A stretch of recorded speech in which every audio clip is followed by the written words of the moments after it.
De nouveaux locaux ont été construits pour abriter la direction générale du CNTSCI.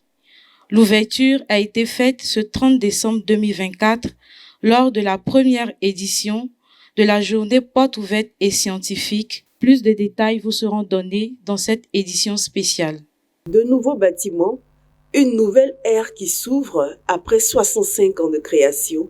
La Direction générale du Centre national de transfusion sanguine de Côte d'Ivoire revêt désormais un nouveau visage. 3 bâtiments, près de 18 bureaux qui seront bientôt tous équipés et opérationnels avec des laboratoires de pointe. Une satisfaction pour le directeur général et ses proches collaborateurs. Nous avons un objectif, faire en sorte que l'autosuffisance en produits sanguins soit une réalité.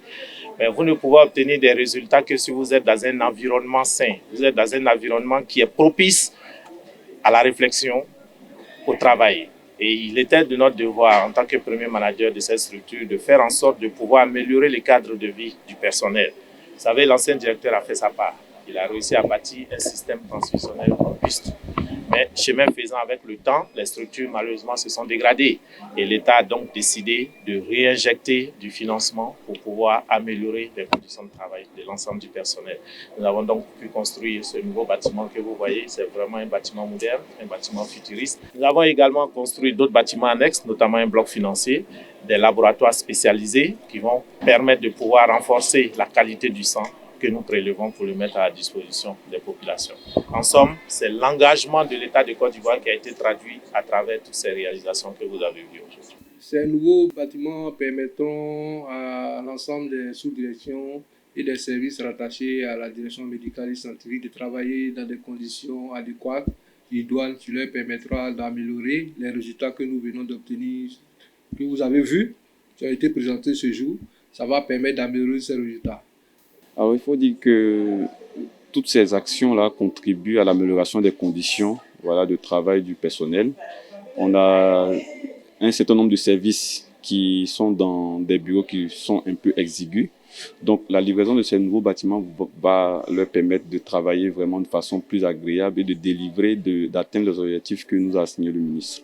Déjà même accueillir le ministre, le retenir autour de 3 heures, c'est vraiment une fierté pour nous. Il nous a honorés aujourd'hui et nous voulons vraiment lui dire merci pour tout ce qu'il fait, pour tout le soutien qu'il nous donne à travers le directeur général et l'ensemble même du personnel. Ça a été vraiment un immense honneur pour nous de le recevoir aujourd'hui et de voir à quel point il est fier de nous. En tout cas, nous allons continuer à travailler pour que chaque jour, son département soit cité en exemple. Nous tenons à remercier encore le directeur général qui met à notre disposition ce joyau architectural qui va nous permettre d'être plus efficaces sur le terrain. Des services vont être regroupés. Ça va nous permettre de mieux nous organiser afin d'être beaucoup plus opérationnels pour le bonheur de la population. Je pense que je suis le plus heureux, étant le premier responsable des structures opérationnelles du Centre national de transfusion sanguine, donc recevoir ces félicitations de la part de la plus haute autorité du ministère et de la première autorité du Centre national de transfusion sanguine nous réjouit énormément. Et je tiens vraiment à adresser encore toutes ces félicitations que nous avons reçues du ministre et du DG à l'ensemble de mes collaborateurs également. Merci infiniment.